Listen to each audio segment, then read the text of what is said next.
Once upon a time, in a land where butterflies fluttered like confetti and sunflowers stretched tall to kiss the sun, lived a little girl named Red.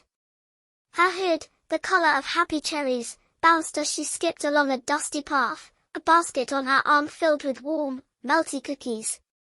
The birds sang cheerful songs as Red journeyed to Grandma's cozy cottage nestled beyond the babbling brook.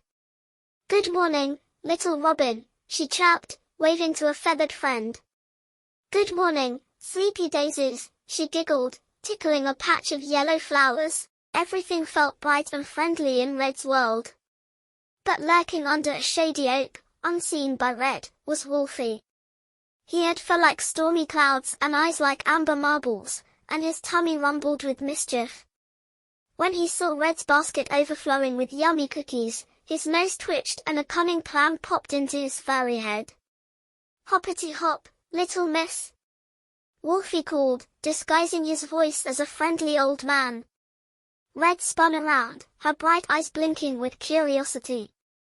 "Who are you?" she chirped, tilting her head like a curious bunny. "Why, just a humble neighbor," Wolfie chuckled, stepping out from behind the oak. "Where are you off to with that scrumptious basket?"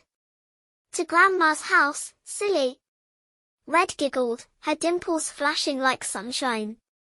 "She's feeling a bit under the weather, and these cookies will surely cheer her up." Wolfie's ears perked up. "Grandma, you say? And where might she live?" Red, trusting and kind, pointed toward a crooked cottage with smoke curling from its chimney. "There, by the babbling brook."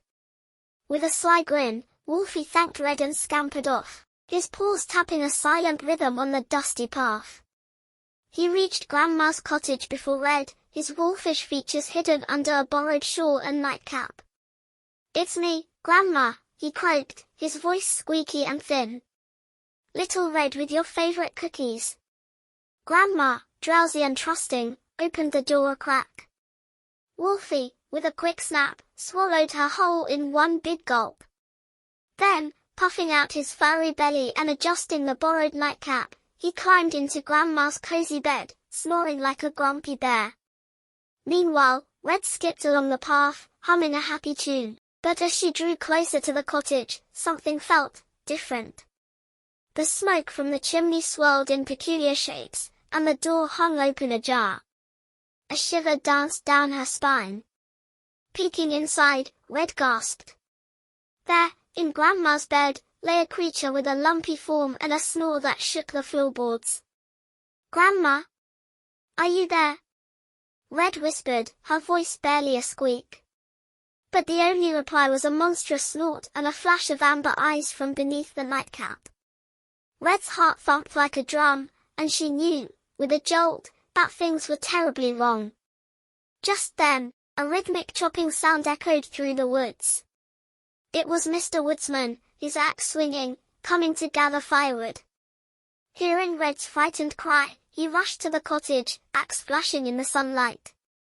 With a mighty swing, Mr. Woodsman split the door open, and Wolfie, caught by surprise, tumbled out of bed, tripping over Grandma's snoring slippers. Red and Mr. Woodsman stared at the monstrous creature, their eyes wide with shock. But Wolfie, realizing the jig was up, whimpered and slunk away, disappearing into the shadowy woods. Mr. Woodsman helped Red rescue Grandma, her nightcap askew and her voice a tad shaky. Later, by the warm glow of the hearth, Grandma, safe and sound, munched on the delicious cookies while Red recounted her adventure.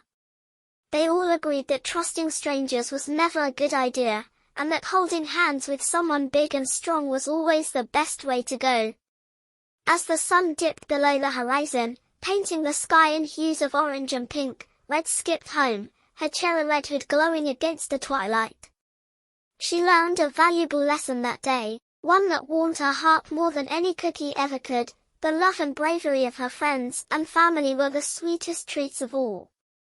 And so, the little girl in the cherry red hood danced into the night, her voice ringing out with a happy song, forever grateful for the woodsman's axe, Grandma's warm embrace, and the knowledge that friends, like sunshine and cookies, always make the biggest, sweetest adventure.